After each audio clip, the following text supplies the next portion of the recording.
Bismillah. Assalamualaikum warahmatullahi wabarakatuh.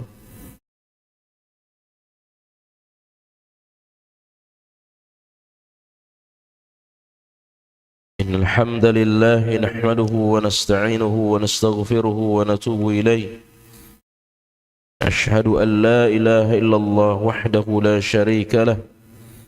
Ashhadu anna Muhammadan abduhu wa rasuluhu alladhi la nabiyya wa la rasula ba'da.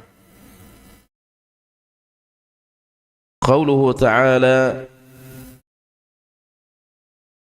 Ya ayyuhalladzina amanu ittaqullaha haqqa tuqatih wa la tamutunna illa wa antum muslimun. Ya ayyuhalladzina amanu ittaqullaha wa qulu qawlan sadida يصلح لكم أعمالكم ويغفر لكم ذنوبكم ومن يطع الله ورسوله فقد فاز فوزا عظيما فإن أصدق الحديث كتاب الله وخير الحديث حديث محمد صلى الله عليه وسلم وشر الأمور محدثاتها وكل محدثة بدعة كل بدعة ضلالة Kullu dhalalatin finnar. Ikhwani wa akhwati jamaah yang Allah muliakan, alhamdulillah kita bersyukur pada pagi hari ini kita kembali melanjutkan kajian kita baca kitab Ad-Da' wad-Dawa yang ditulis oleh Imam Ibnu Qayyim Al-Jauziyah rahimahullahu ta'ala. Pada pertemuan yang lalu kita sampaikan bahwa dosa itu menyebabkan umur berkurang, ya.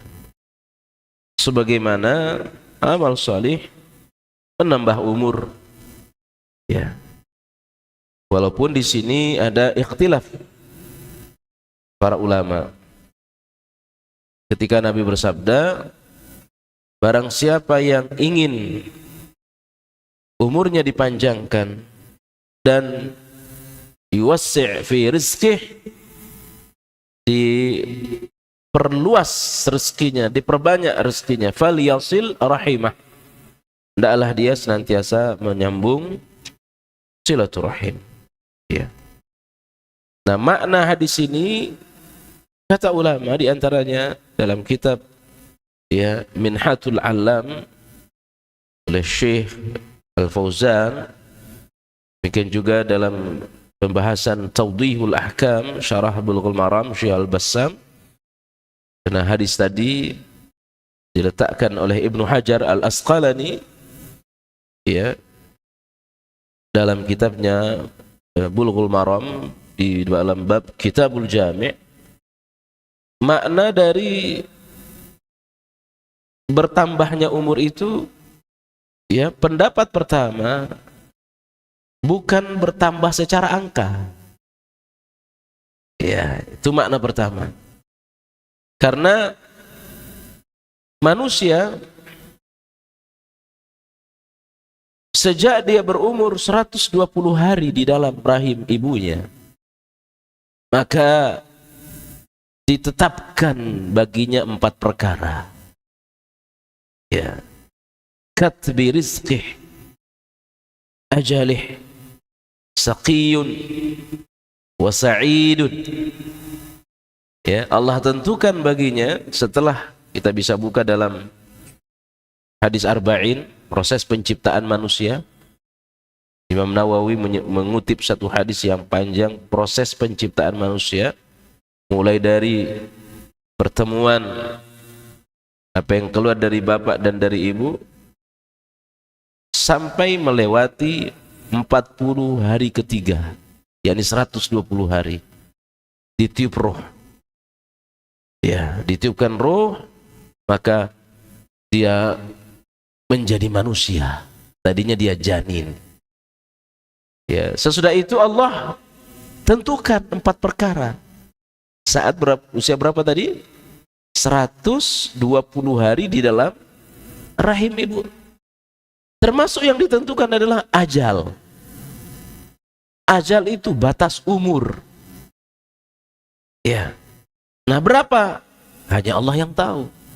Cuma Nabi memberikan gambaran rata-rata umur umat Muhammad itu 60 sampai 70. Itu secara rata-rata. Ya. Kalaulah ada yang lewat sedikit, ada yang sampai 100. Ya, tapi tidak banyak, apalagi untuk akhir-akhir ini tidak banyak. Maka pertambahan umur dalam hadis tadi tentang keutamaan silaturahim itu bukan pertambahan angka. Itu pendapat pertama. Lalu maksudnya apa? Pertambahan maknanya adalah keberkahan. Ya, dia meninggal 10 tahun yang lalu, tapi terasa masih hidup sampai sekarang. Kenapa? Umurnya berkah. Ya, umurnya berkah. Kebaikan-kebaikannya terus dikenang, terus diingat. Itulah yang disebutkan dengan keberkahan umur. Ya, di dalam surah Yasin ayat 12 Allah sebutkan dengan athar. Nahnu naktubu ya ma qaddamu wa atharahum. Inna nahnu nuhyil mauta wa naktubu ma qaddamu wa atharahum. Demikian pada surah Yasin. Jadi ada jejak-jejak kebaikan yang terus dikenang. Ya, itu namanya keberkahan umur. Istilah Nabi Ibrahim dalam doanya Quran surah Asy-Syu'ara menjadi buah bibir. Ya, Nabi Ibrahim boleh meninggal ribuan tahun yang lalu, tetapi terasa masih hidup. Setiap salat namanya disebut dalam salawat Ibrahim. Setiap Idul Adha, setiap haji namanya disebut. Nah, itu yang disebut dengan keberkahan umur. Ya. Pak Haji boleh meninggal, jasadnya di dalam tanah, tapi nama baiknya terus disebut. Ya, dia kemana? Dia sudah meninggal. Ya, dulu waktu dia masih hidup tidak pernah ketinggalan ikut pengajian. Ya, walaupun kadang-kadang tidur nggak apa-apa. Ya, tapi terus dikenang kebaikannya. Itu namanya keberkahan umur. Ya. Pendapat pertama, pendapat kedua, ya diartikan secara ya hakikat. Ya, ini memang bertambah. Allah tentukan 70 waktu 120 hari dalam rahim. Tapi karena dia orang baik, dia sering menyambung silaturahim, dia sering sholat malam, ya, dia sering bersedekah, Allah tambah menjadi 71 tahun. Ya. Nah, mana pendapat yang kuat kata ulama? Hanya Allah yang tahu. Ya. Hanya Allah yang tahu. Dan sesuatu kalau Allah mau tambah secara angka, ya terserah Allah. Allah mampu. Allah bisa melakukannya. Nah, ini makna dari pertambahan umur. Ya. Karena kebaikan itu menambah umur, maka dosa memperpendek umur. Ya, dosa memperingkas kehidupan. Yang tadinya 60 jadi 58. Tadinya 70 jadi 68. Berkurang. Ya, karena dosanya. Ya terserah Allah. Allah mampu untuk melakukannya. Ikhwani wa akhwati jamaah yang Allah muliakan. Ini pelajaran kita pada bulan yang lalu. Ya.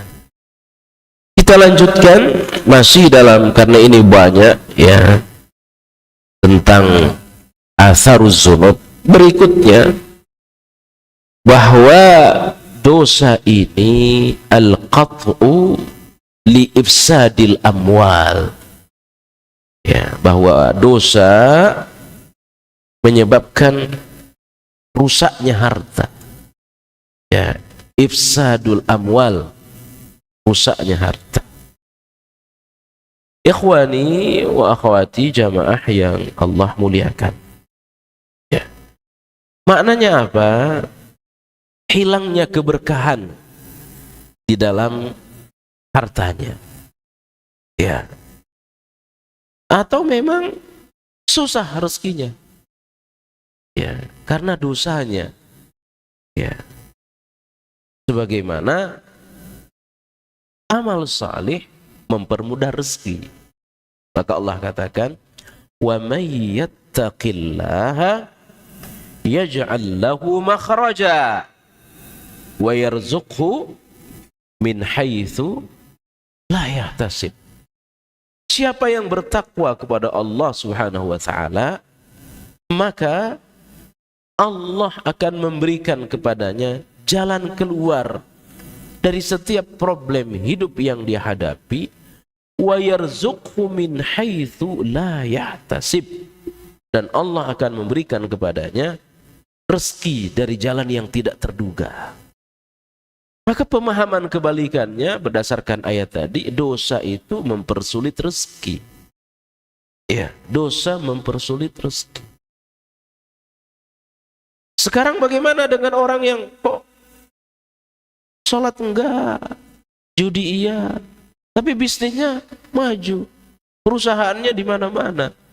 Ya, itu namanya istidraj, dan itu sudah sama-sama kita fahami. Ya, itu naqmah. Ikhwani wa akhwati jamaah yang Allah muliakan. Demikian juga kita juga sudah sampaikan bahwa dosa itu ya membuat penyakit, menghadirkan ya penyakit. Ya, sebagaimana ketaatan menyehatkan orang. Maka Nabi bersabda, anfiq unfiq, infaklah kamu, kata Allah, ya, maka aku akan infak kepadamu. Artinya dengan infak itu Allah akan menambah rezeki. Anfiq tasihhu, infaklah kamu maka kamu akan sehat. Itu hadis sahih. Jadi kalau kita infak kita sehat. Ini maknanya apa? Ketaatan menyehatkan kita. Maka kebalikannya, dosa itu membuat orang sakit. Ya, dosa membuat orang sakit. Ya. Berikutnya, bahwa dosa itu hirman da'wati Rasul. Dosa menyebabkan seseorang terhalang dari doa Rasul sallallahu alaihi wasallam. Ya. Ini juga sudah kita pernah bahas. Minha hirmanu da'wati Rasulillah sallallahu alaihi wasallam wa da'watul malaikah. Dosa menyebabkan seorang hirman, terhalang dari apa? Dari doa Rasul dan doa para malaikat. Ya. Hal ini berdasarkan firman Allah Ghafir 97. Di antara bentuk cinta Nabi kepada kita, Pak, umatnya, Nabi itu sering mendoakan umatnya. Satu, setiap pagi Nabi mendoakan umatnya. Apa kata Nabi? Allahumma barik li ummati fi bukuriha. Itu doa Nabi setiap pagi, Pak. Ya Allah, berkahi umatku di pagi harinya. Nah, kalau orang berdosa terhalang dari doa Nabi tadi. Yang pertama, yang kedua, Nabi mendoakan umatnya setiap waktu sholat. Setiap waktu sholat. Suatu ketika Nabi terlihat bahagia oleh ibu kita Aisyah radhiyallahu taala anha. Maka Aisyah rebahan di paha Nabi kita. Dan dia katakan kepada Nabi, doakan saya. Maka Nabi mendoakan ibunda kita Aisyah radhiyallahu taala anha, Allahumma ighfir li Aisyata ma qaddamat wa ma akharat. Ampuni dosa Aisyah, dosanya yang dulu, dosanya yang akan datang. Dosa Aisyah besar dan dosa yang kecil. Dosa yang dia ketahui dan dosa yang tidak diketahui. Mendengarkan doa tadi, Aisyah ibu kita sangat bahagia. Ditanya oleh Nabi kita, apakah engkau bahagia wahai Aisyah? Direspon oleh Aisyah ibu kita, bagaimana aku tidak berbahagia mendapatkan doa seperti itu ya Rasul. Dosa-dosaku diampuni. Tahukah kamu wahai Aisyah, doa itu saya baca setiap salat untuk umatku. Ya, itu hadis yang sahih, Pak. Jadi setiap waktu salat kita didoakan oleh Nabi, ampuni dosa umatku. Nah, ada orang-orang yang terhalang dari doa Nabi itu. Siapa? Orang yang berdosa. Ya, maka kata pengarang kitab, dosa hirmanu da'wati Rasulillah sallallahu alaihi wasallam wa da'watul malaikah fa inna Allah subhanahu amara nabiyahu ay yastaghfira lil mu'minin wal mu'minat. Allah memerintahkan, Allah menyuruh Nabi Muhammad sallallahu alaihi wasallam, di antara perintah Allah kepada beliau agar memintakan ampun untuk umatnya. Ya. Hal ini berdasarkan surah Ghafir 97. Surah Al-Mu'min nama lainnya, alladzina yahmiluna al-arsha wa man hawlah. Dan malaikat-malaikat yang memikul arsy Allah, jumlahnya ada 4 yang memikul arsy Allah itu. Jadi arsy Allah itu disanggah oleh 4 malaikat. Yang malaikat besar dari pundak ke telinganya ditempuh perjalanan 70 tahun. Itu dari pundak ke telinganya, Pak. Menempuh perjalanan 70 tahun. Ya, bagaimana dari telapak ke betisnya, ya, maha besar Allah yang menciptakan malaikat yang besar tadi. Tugasnya apa? Menyanggah, ya, arsy. Namanya malaikat pemikul arsy. Nah, begitu nanti kiamat jadi 8. Kita bisa buka dalam Quran surah Al-Haqqah. Ya, surah Al-Haqqah. Wa man haulah. Selain malaikat yang menyanggah arsy Allah, ada lagi malaikat yang berada di sekitar arsy Allah Subhanahu wa taala. Yang kerjaannya apa? Kerjaannya yusabbihuna bihamdi rabbihim. Kerjaannya hanya membesarkan Allah, memuji Allah. Wa yu'minuna bih, dan beriman kepada Allah Subhanahu wa taala. Wa yastaghfiruna lilladzina amanu. Dan tugas mereka, kerjaan mereka mendoakan orang-orang beriman. Ya Allah, ampuni dosa mereka.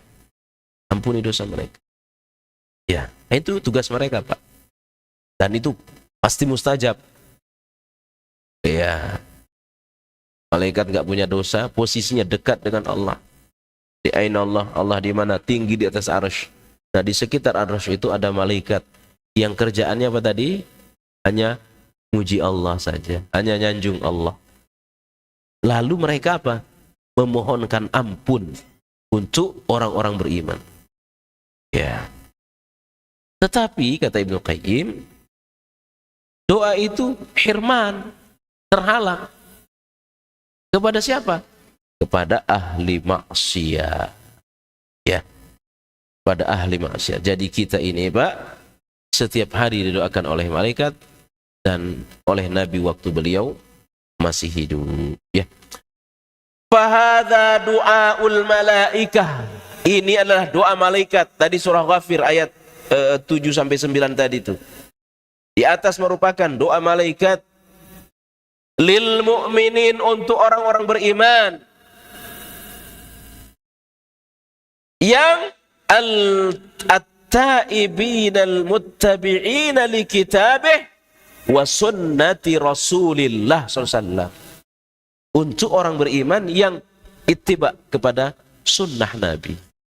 Maka pelaku-pelaku bid'ah itu terhalang dari doa para malaikat dan juga doa Nabi kita Muhammad SAW. Ya. Pelaku bid'ah di dunia terhalang dari doa Nabi, di hari akhir diusir dari telaga. Itulah bahaya dari bid'ah. Ya. La sabila lahum ghairihima. Tidak ada kesuksesan, tidak ada kebahagiaan, kata Ibnu Qayyim, kecuali mengikuti keduanya, Al-Quran dan Sunnah. La sabil, tidak ada jalan yang bisa menyelamatkan kita untuk sampai ke surga. Tidak ada jalan yang bisa menyelamatkan kita menyeberang sirat ghairihima, kecuali dengan mengikuti Al-Quran dan Sunnah. Fala yatma'u ghaira haula'i bi ijabati hadhihi ad-da'wah idza yattasifu bi sifatil mad'ulah. Doa itu akan sampai kepada Allah, akan diterima oleh Allah ketika mereka layak didoakan. Siapa ya? Orang yang mengikuti Al-Quran, ya, mengikuti Sunnah. Adapun sebaliknya, mereka orang-orang yang tidak pantas mendapatkan doa seperti tadi, kata Ibnu Qayyim. Wallahul musta'an. Semoga Allah senantiasa ya menolong kita. Ikhwani wa akhwati jamaah yang Allah muliakan. Kemudian kita juga sudah sampaikan ini, mengulang ya. Tuh, nanti kita lanjut. Faslun adz-dzunub tudfi'ul ghirah. Ya, adz-dzunub tudfi'ul ghirah. Dosa itu menghilangkan ghirah, semangat hidup kita, dan menghilangkan kecemburuan di hati kita. Ya, misalkan ya karena dia berdosa, istrinya tidak pakai jilbab, gak risih suaminya, Pak. Ya, nggak apa-apa lah, nanti juga siapa tahu dia pakai jilbab sadar sendiri, itu karena pengaruh dosa. Ya, anaknya nggak sholat, ya nggak apa-apa lah. Siapa tahu nanti dia sadar, waktunya sadar. Itu karena pengaruh dosa dari bapaknya. Akhirnya dia tidak memiliki sifat, tidak memiliki ghirah. Nah, bahayanya apa? Orang seperti ini disebut dengan dayyus. Orang tua yang membiarkan anaknya berbuat maksiat. Suami yang membiarkan istrinya berbuat maksiat. Itu namanya dayyus. Ya, itu akibat apa? Akibat dosa. Tudfi'ul ghirata. Ya. Wa min uqubati dzunubi annaha tudfi'u minal qalbi narul ghirati allati li hayatihi wa salahatihi kal hararatil gharizati li hayati jami'il badani. Ya. Sebab dosa menghilangkan ghirah dalam hidup seseorang, yang itu merupakan salahih, kunci kebaikan seseorang. Ya. Sebagaimana ya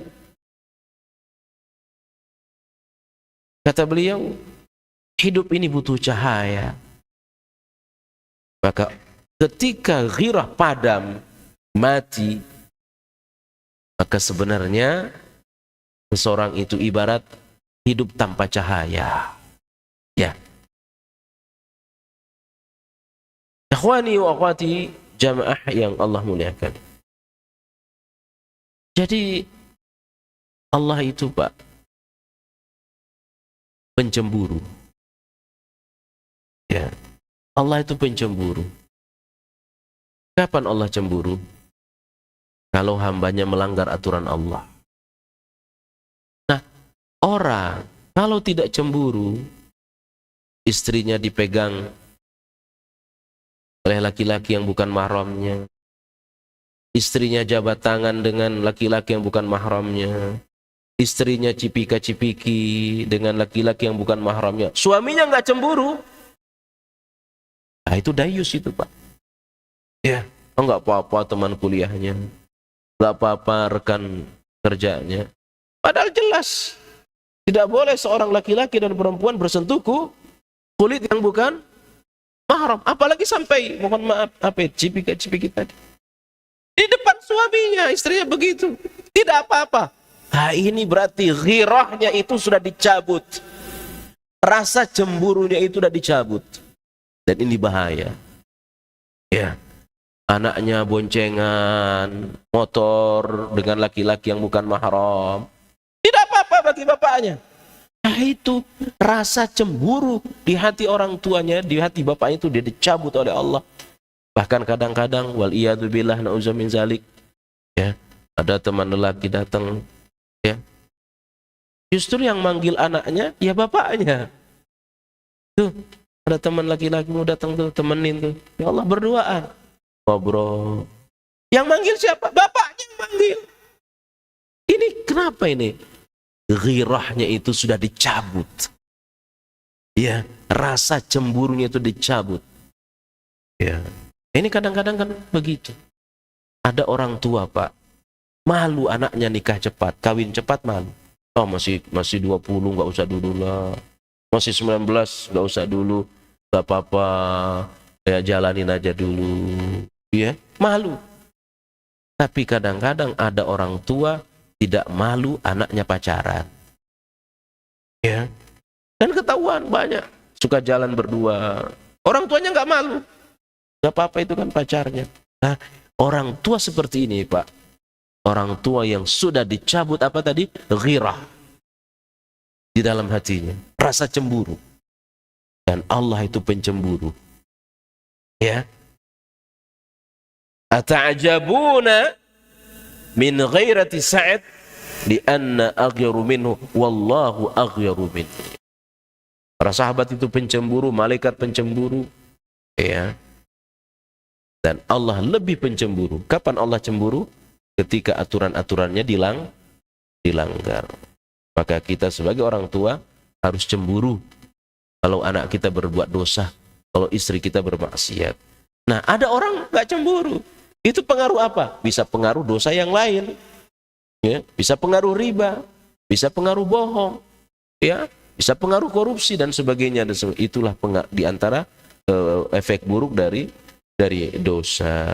Ya, ikhwani wa akhwati jamaah yang Allah muliakan. Kemudian berikutnya, yang pegang buku bahasa Indonesia ketemu nggak? Ada ketemu nggak, Mas? Bukunya? Karena saya pakai bahasa Arab ini ya, jadi mungkin nggak sama halamannya. Ya.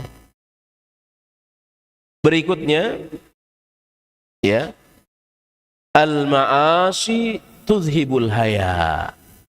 Maksiat itu menghilangkan rasa malu.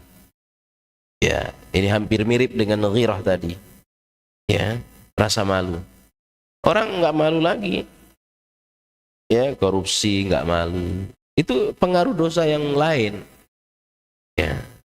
Dia nggak malu, tidak sholat, ya. Dia nggak malu, nggak pakai jilbab. Sekarang kan begitu, Pak. Ya, perempuan-perempuan. Sekarang ini kita agak susah membedakan mana wanita muslimah, mana wanita kafir. Susah kita membedakan. Kenapa? Nggak pakai jilbab. Pakaiannya sama dengan pakaian orang kafir. Susah kita membedakan sekarang. Ya. Maka sementara, Pak, ya, di antara pendidikan terbaik untuk anak, ya, pendidikan terbaik untuk anak itu, langkah pertamanya memilih istri yang solehah. Kalau mau kita punya cucu yang soleh, kita berharap punya cucu yang solehah, cara pertama yang dilakukan oleh kita sebagai calon kakek adalah pilih calon istri anak kita, istri-istri yang baik. Nah sekarang ini susah. Ya, susah. Karena pakaian wanita muslimah ini sekarang gak beda dengan pakaian orang kafir. Ya, gak beda. Dandanannya gak beda dengan dandangan orang kafir. Ini pengaruh orang kafir dari luar negeri, misalkan saya dari China masuk ke Indonesia, ditiru.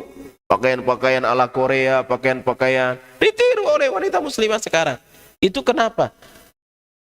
Karena udah hilang rasa malunya. Ya, al-ma'asi tudhibul haya, kata Ibnu Qayyim. Ya, maksiat ini menghilangkan malu dari seseorang. Ya, malu. Ya, orang sekarang sebagian, tentu kita, insya Allah kita tidak termasuk. Sekarang ini sebagian orang nggak malu berbohong,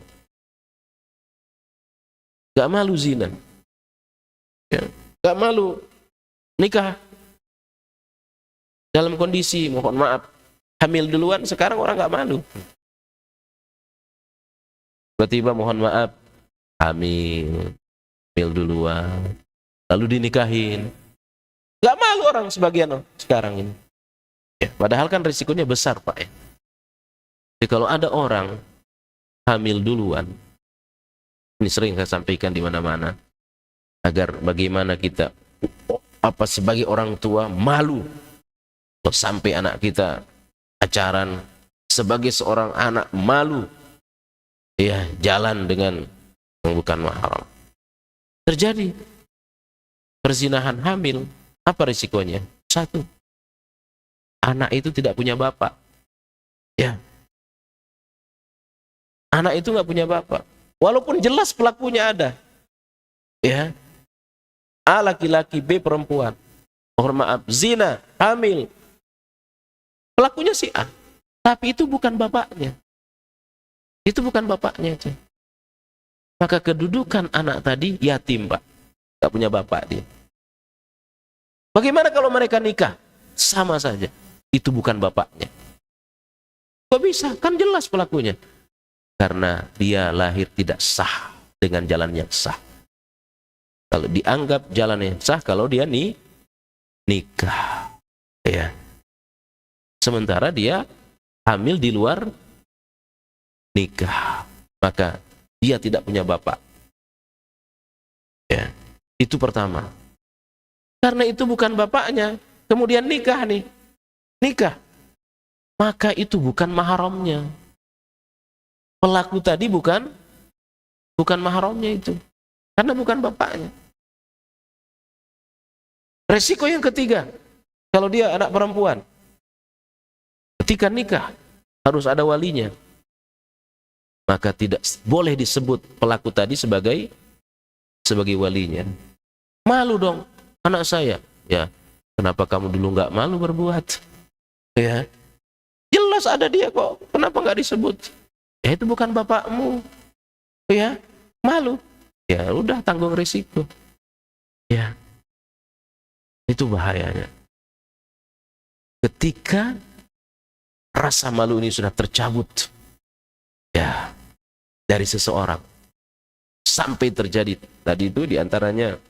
Contoh yang banyak di masyarakat, orang tidak punya rasa malu, ya, sampai zina, hamil, risikonya tadi berat. Bapaknya kaya raya, ya, dalam tanda kutip tadi, yang sebenarnya itu bukan bapaknya, nikah normal, hidup normal, di pengusaha sukses, kaya raya, maka anak tadi bukan menjadi pewaris. Dia tidak menjadi pewaris. Kenapa? Karena bukan anaknya. Uang kerahiman boleh, hadiah boleh. Ya. Nah, ikhwani wa akhwati jamaah yang Allah muliakan. Al-haya'u khairu kulluh. Orang kalau sudah punya rasa malu, hidupnya pasti baik. Ya, al-haya' khairu kulluh. Inna mimma adrakan nasu min kalamin nubuwati al-ula. Perkataan para nabi, semua nabi, pertama adalah, atau yang paling utama dari seluruh ucapan-ucapan para nabi, kalamin nubuwah namanya, dari Nabi Adam sampai Nabi kita Muhammad SAW, ucapan yang paling utama dari semua ucapan-ucapan adalah idza lam tastahyi fasna ma syi'ta. Jika orang sudah tidak punya rasa malu, maka dia akan berbuat sesuai yang dia kehendaki. Sementara kita tidak seperti itu, Pak. Kita berbuat ada aturannya. Apa aturannya? Boleh apa tidak? Allah ridho apa tidak? Ya, maka pesan malaikat kepada Nabi kita Muhammad SAW,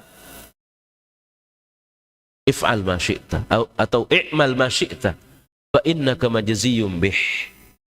Silahkan engkau berbuat sekehendakmu wahai Muhammad, tapi ingat semua perbuatanmu itu ada pertanggungjawabannya di hari akhir. Ya. Maka seorang tabi'in berkata, aku tidak berani mengeluarkan satu ucapan kecuali aku sudah siap jawabannya ketika aku nanti ditanya di hari akhir. Ya. Maka banyak diam. Kenapa kau banyak diam? Karena aku tidak mau ditanya di hari akhir kecuali aku sudah siap jawabannya. Nah, orang yang tidak punya rasa malu, ya udah berbuat, ngomong seenaknya, ya, ngelihat seenaknya, nggak peduli ini boleh apa enggak, ya, dia dengar seenaknya, ini boleh apa enggak. Kenapa? Nggak ada batas bagi dia. Kenapa bisa terjadi? Idza lam tastahyi fasna ma syi'ta, hadis sahih. Ya, apabila seseorang sudah tidak punya rasa malu, kata Nabi, fasna ma syi'ta, dia akan berbuat sekehendak hatinya, ya, sesuka hatinya. Dia menganggap hidup ini merdeka. Ya, orang tidak punya rasa malu, nyetel musik kencang, ya, nggak peduli dia ini tetangga terganggu apa enggak, nggak peduli dia. Yang penting dia merasa nyaman aja, yang penting dia merasa enak saja. Nggak punya rasa malu, ya, nggak risih sama orang, nggak risih. Orang nggak punya rasa malu nggak risih. Ya, terganggu apa enggak orang ini? Ya, enggak peduli, yang penting dia nyaman aja. Dalam musik, kampung-kampung, apalagi di orang-orang pantai, Pak, ya. Saya kan orang pantai, orang laut. Itu masing-masing rumah punya sound besar-besar. Nyetel musik itu, waduh, kayak orang di panggung besar aja. Itu masing-masing rumah punya. Ya. Saingan. Itu kenapa? Tidak punya rasa malu, berbuat sekehendak hatinya. Kita nih dibatasi oleh rasa malu kita. Kita harus memiliki itu. Ya. Ikhwani wa akhwati jamaah yang Allah muliakan. Allah sebutkan Quran surah Fussilat ayat 40. I'malu ma syi'tum. I'malu ma syi'tum. Silahkan kamu berbuat apa saja yang kau lakukan, apa saja yang kau inginkan. Ingat, ingat, semua perbuatan itu ada risikonya.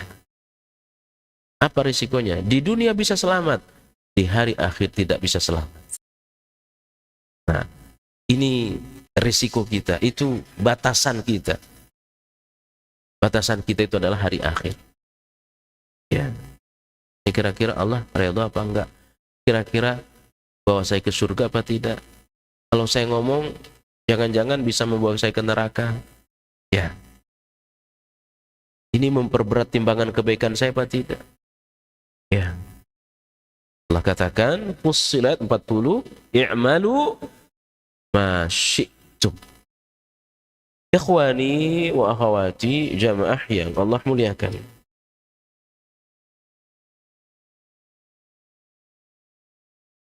Wal ma'asi tudha'ifu fil qalbi ta'dhimir rabbi. Kata Ibnu Qayyim, Wal ma'asi tudha'ifu fil qalbi ta'zimur rabbi. Maksiat itu membuat seseorang itu mengecilkan Allah. Itu dosa. Dosa itu, kata Ibnu Qayyim, membuat seseorang mengecilkan Allah. Ya, tad'if ta'zimur rabb. Mengecilkan Allah. Kenapa? Karena dia membesarkan dirinya. Dia mengagungkan jabatannya. Karena dia membesarkan dirinya, dia berani melanggar aturan-aturan zat yang maha besar. Ya. Makanya kita kan disuruh oleh Allah, Quran surah Al-Qasas, untuk jangan pernah mengangkat diri. Jangan pernah meninggikan diri. La yuridu uduwan fil ardi wala fasada. Demikian Allah sebutkan Quran surah Al-Qasas. Allah siapkan kenikmatan surga untuk dua orang, kata Allah. Siapa itu? La yuriduna uduwa. Untuk orang yang tidak suka meninggikan dirinya. Nah, orang kalau meninggikan dirinya, sebenarnya dia sedang mengecilkan Allah. Ya. Nah, itu sifat dosa. Wa min uqubatiz dzunub annaha tudha'ifu fil qalbi ta'zimir rabbi. Ya.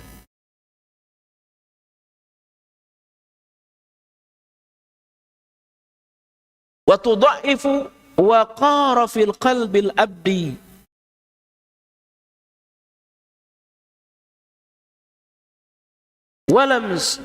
Walau sakana waqara Allahi wa uzmatihi fi qalbil abdi. Yang sebenarnya Allah itu besar, Allah itu agung, Allah itu berkuasa, tapi karena dosa, dia bahkan seseorang tak apa-apa, ya, mengecilkan Allah. Kalau kita ini selalu membesarkan Allah, kita yakin zat Allah itu besar, kita yakin siksa Allah itu keras, kita yakin nikmat Allah itu besar, kita akan senantiasa, ya, terjaga dari dosa. Ya. Wa min ba'di uqubati hadza ay yarfa Allahu azza wa jalla mahabatahu min qulubil khalqi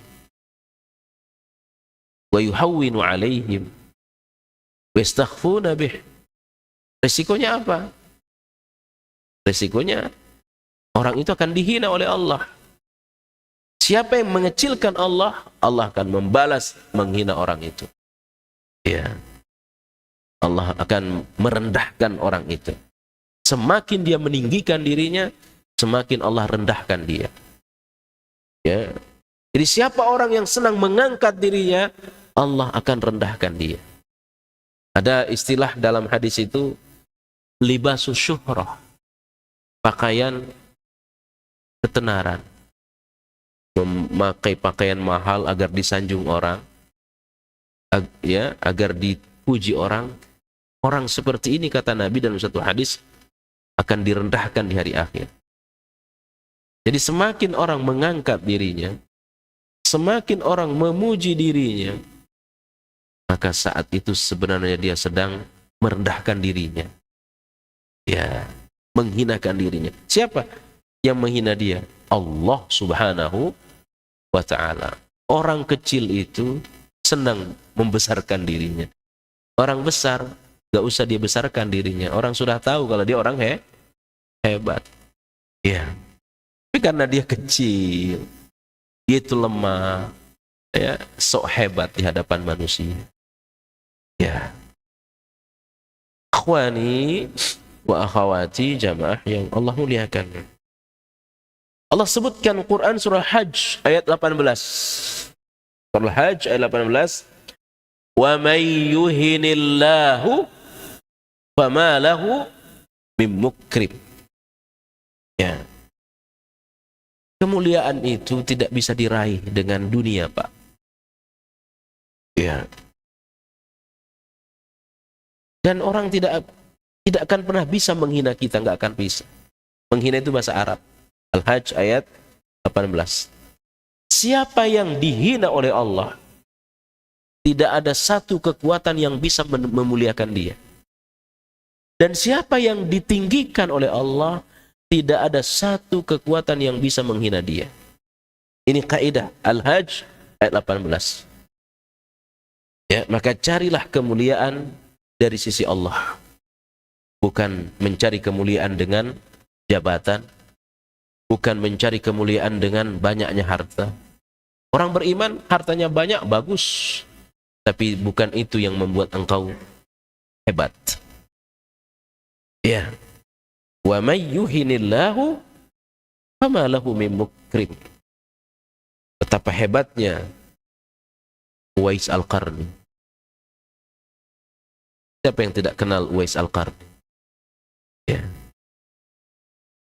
Yang orang-orang kampung tidak mengenal dia.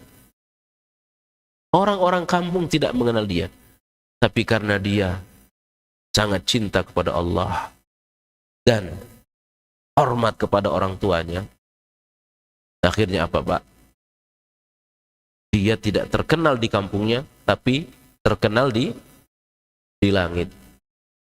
Siapa namanya? Uwais Al-Qarni. Sezaman dengan Nabi, tidak disebut sahabat, karena dia lebih memilih untuk mengurus orang tuanya, ibunya. Ya. Orang-orang siapa Uwais Al-Qarni? Terkenal itu. Dia tidak terkenal di kampungnya, tapi malaikat mengenalnya. Ya, setiap kali dia berdoa langsung diijabah doanya. Makanya kata Nabi kepada Umar, pada Abu Bakar, kapan kalian ketemu Uwais Al-Qarni, minta kepadanya agar dia mendoakan kalian. Ini sahabat nih. Siapa yang tidak kenal Abu Bakar? Siapa yang tidak kenal Umar ibn Khattab kemuliaannya? Tetapi ketika engkau jumpa dengan Uwais Al-Qarni, mintalah kepadanya agar dia apa? Mendoakan kamu. Ya. Di kampungnya dia tidak terkenal, tapi terkenal di langit. Terkenal oleh Nabi kita. Nah, inilah yang harus ada pada diri saya. Ini yang harus ada pada diri kita. Kamu kenal nggak? Aduh, saya nggak kenal, siapa sih dia itu. Memang manusia tidak mengenal dia, tapi Allah, malaikat. Karena apa? Kemuliaannya di sisi Allah. Ya, nah, orang yang suka mengangkat dirinya, orang yang suka meninggikan dirinya, sesungguhnya saat itu dia sedang menghina dirinya. Dia sedang merendahkan dirinya. Wa may yuhinillahu fama lahu mim mukrim. Ya, ikhwani wa akhwati jamaah yang Allah muliakan. Karena itu semakin kita menghinakan diri kita kepada Allah, semakin Allah angkat derajat kita. Kapan kita terhina di hadapan Allah? Ketika sujud. Ketika sujud. Maka saat itu doa kita mustajab ketika sujud. Sedekat-dekatnya hamba kepada Allah di waktu sujud, bersungguh-sungguhlah kita berdoa. Manfaatkan ketika kita sholat tahajud, perlama sujud kita. Saat itu kita sedang menghinakan diri kita di hadapan Allah. Doa kita mustajab. Tapi jangan keliru, Pak. Kadang-kadang ada yang keliru. Dia memperlama hanya di sujud terakhir. Ini tidak tepat. Memperlama sujud, semua sujud. Jangan hanya di sujud terakhir. Kata ulama, mukhalafatis sunnah. Ya, mengkhususkan di sujud terakhir, di perlama, itu menyelisihi sunnah. Karena yang sunnah adalah memperlama di semua sujud. Ya. Jadi kita hinakan diri kita waktu sujud. Kepala kita yang terhormat ini kita letakkan lebih rendah dari, mohon maaf, ya, luhur kita. Ini kepala, ya, yang kita hormati ini, yang kita rawat ini, ya, wajah yang kita rawat ini, apalagi ibu-ibu, ya, mahal itu biaya bedaknya biar glowing mukanya itu, ya. Tapi ketika dia sujud dan hari akhir, Pak, hari akhir, siapa orang yang paling buruk kata Allah? Siapa orang yang paling rendah, kata Allah? Quran surah Al-Isra, Allah katakan orang yang paling rendah di hari akhir adalah ketika kakinya ke atas, kepalanya ke tanah. Ya. Mereka digiring menuju padang mahsyar dalam keadaan terbalik. Kakinya ke atas, kepalanya ke bawah. Ya, demikian Allah sebutkan Quran surah Al-Isra. Di dunia, kita rendahkan muka kita. Kita rendahkan kepala kita di hadapan Allah. Saat itu, Allah akan angkat derajat kita. Ya, Allah akan dengarkan. Allah akan ijabah doa kita. Karena kita sedang merendah di hadapan zat yang maha besar. Ya.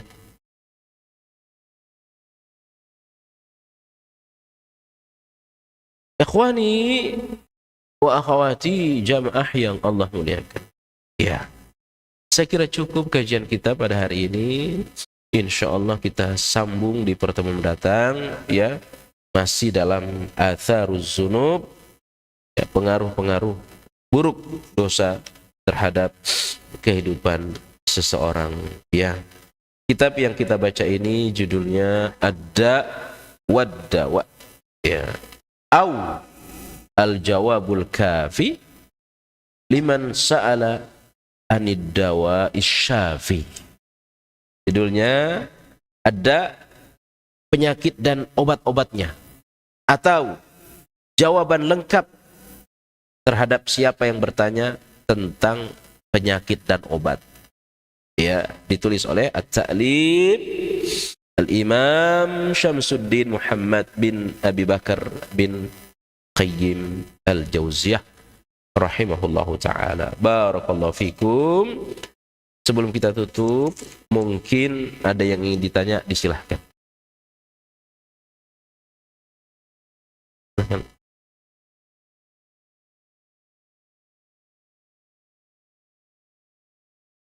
Assalamualaikum warahmatullahi wabarakatuh.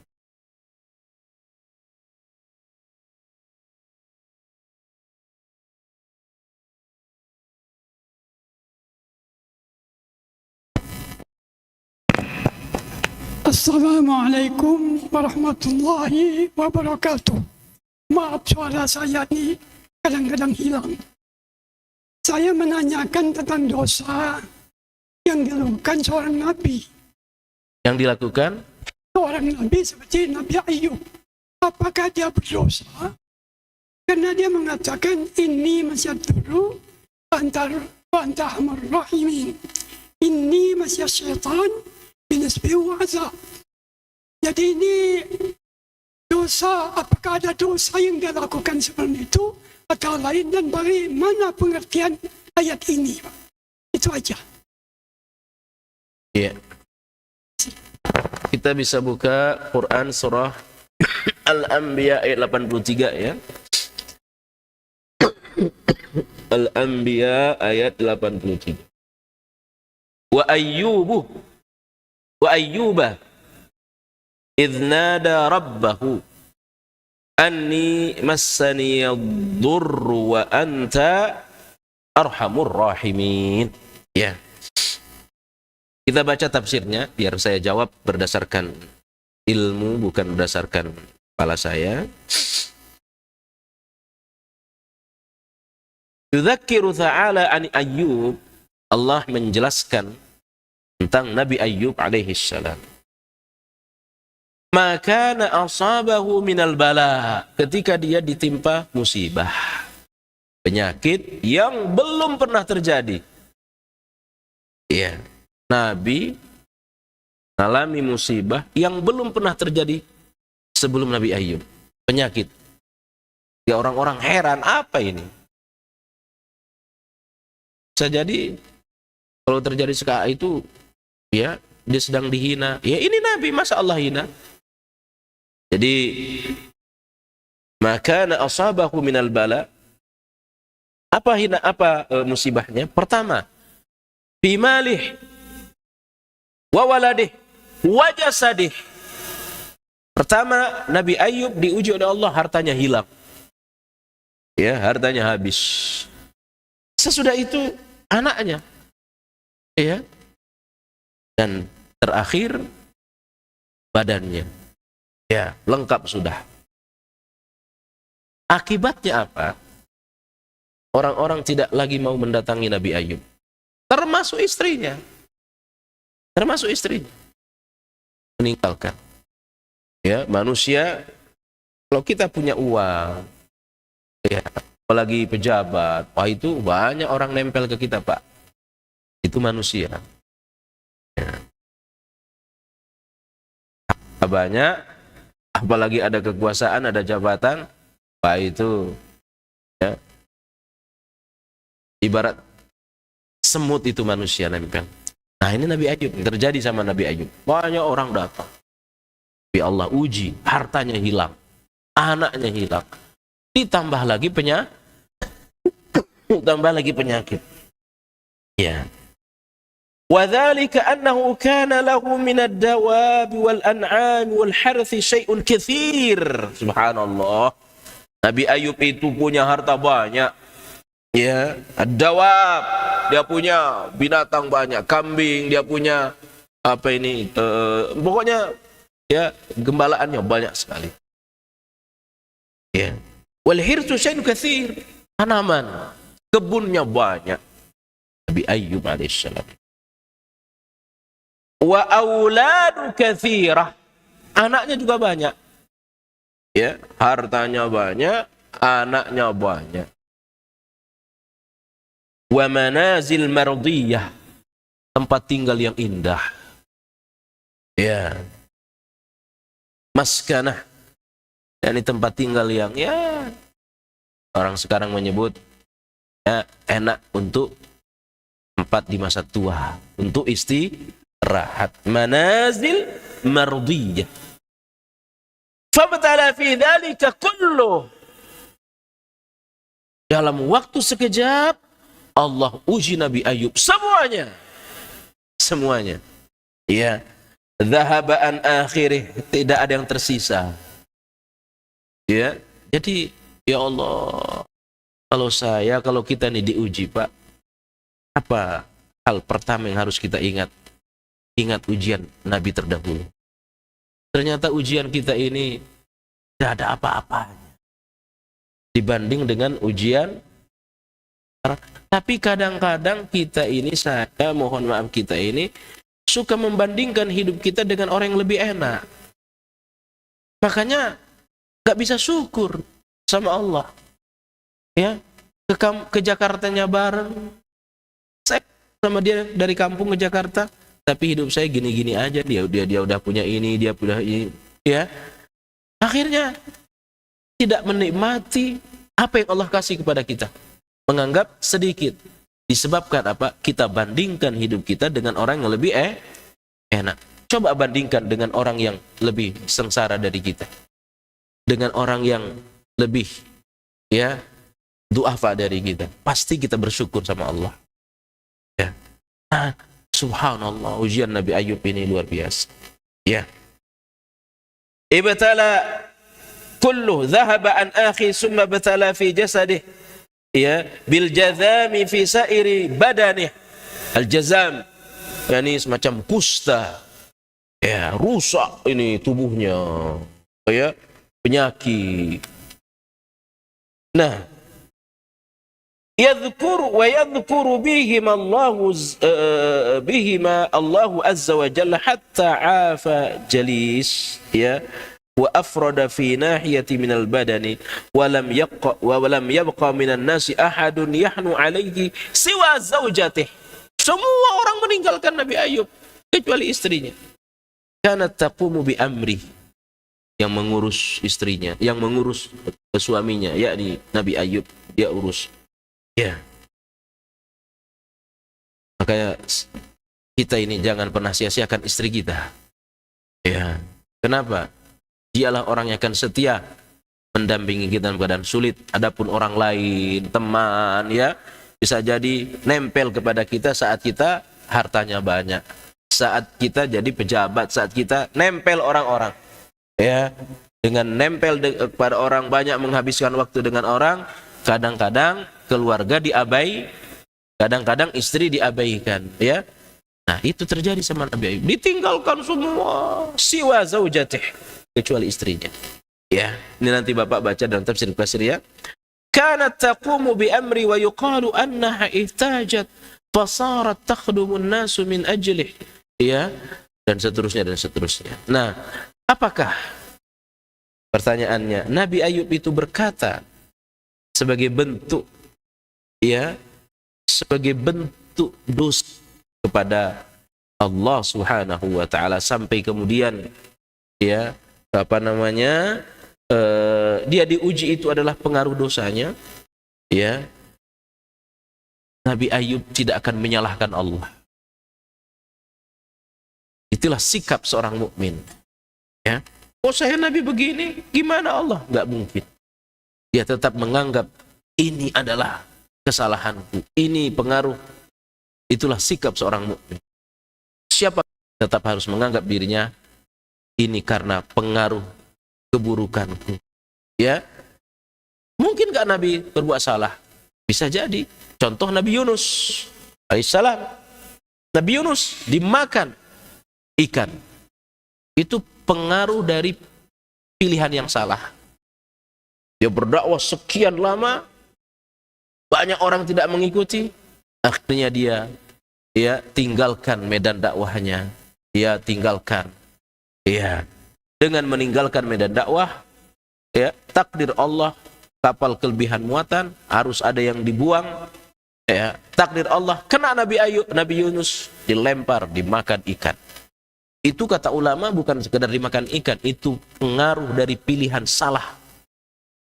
Ya, Nabi Yunus. Nabi kita juga pernah berbuat keliru. Lihat surah At-Tahrim.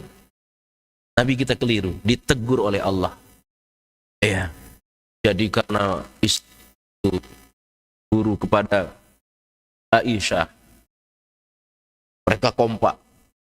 Kapan Nabi ke rumah kita katakan mulut Nabi bau. Datang, mulutmu bau. Habis makan ini ya. Ada semacam buah yang gak enak baunya. Ya, gak enak. Tapi biasa dimakan oleh orang Arab. Oh, Nabi mulutnya bau habis makan ini. Enggak, kata Nabi. Saya enggak makan itu. Saya habis minum madu. Ya, saya habis minum madu. Tapi kenapa mulutmu bau? Kalau begitu, kata Nabi, mulai hari ini saya tidak akan minum madu lagi. Ya.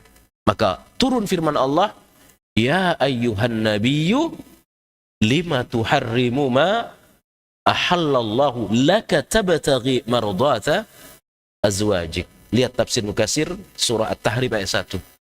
Mulai hari ini saya tidak akan minum madu lagi. Maka ditegur oleh Allah, wahai Nabi, kenapa engkau mengharamkan apa-apa yang dihalalkan oleh Allah? Hanya untuk apa? Hanya untuk nyenengin istri. Jadi Nabi kita ditegur oleh Allah. Yang kedua, Nabi kita ditegur oleh Allah dalam peristiwa Abdullah ibnu Abi Maktum. Abasa wa tawalla an ja'ahul a'ma. Datang Abi Maktum. Nabi seolah-olah bermuka masam. Dan pilihan Nabi bukan pilihan dunia, pilihan dakwah. Nabi ingin fokus mendakwahi orang kafir. Siapa tahu mereka masuk Islam, di situ pembesar. Datang orang buta di zaman Nabi. Ya, namanya Abi Maktum, muazzin Nabi. Nabi katakan, jangan ke sini dulu. Saya sedang dakwah nih. Ya, itu ditegur oleh Allah. Jadi sangat mungkin ya, Nabi itu berbuat keliru. Termasuk Nabi kita Muhammad, tapi kekeliruannya itu dalam rangka ya kebaikan. Ya, termasuk ada sujud sahwi. Nabi lupa dalam sholat. Tapi ada syariat sujud sahwi. Coba kalau Nabi tidak lupa, bahaya. Nah, jadi lupanya Nabi, kelirunya Nabi itu syariat. Ketika Nabi keliru itu menjadi syariat. Coba bayangkan kalau tidak ada, Nabi tidak pernah dibikin lupa oleh Allah dalam sholat. Tiba-tiba kita kelebihan rakaat, apa yang kita lakukan? Karena belum pernah terjadi di zaman Nabi. Itu bisa diulangi lagi tuh sholatnya. Padahal cukup nambah kalau kurang. Tidak usah diulangi dari pertama. Ketinggalan tahiyat awal. Ya, akhirnya diulangi lagi dari awal. Tapi karena Nabi dibikin oleh Allah lupa. Bisa jadi ya sekali lagi kekeliruan Nabi yang kemudian berubah menjadi syariat. Adapun kita ya manusia biasa ini lupanya karena nafsu. Hawa nafsu kita. Barakallahu fikum. Demikian kajian kita, mudah-mudahan bermanfaat ya. Mudah-mudahan Allah sehatkan kita, Allah berikan kesempatan kita untuk senantiasa duduk di majelis ilmu. Mudah-mudahan kalau ada di antara kita yang sedang sakit, mudah-mudahan sakitnya diangkat oleh Allah. Kalau ada di antara kita pedagang, pengusaha, mudah-mudahan dagangannya diberkahi oleh Allah SWT. Kalau ada di antara kita, di tengah kita yang punya hutang, mudah-mudahan hutangnya dilunasi oleh Allah SWT. Barakallahu fikum. Saatnya kita meninggal dalam keadaan husnul khatimah. Lafu minkum subhanakallah bihamdik. Asyhadu an la ilaha illa anta astaghfiruka wa atubu ilaik. Assalamualaikum warahmatullahi wabarakatuh.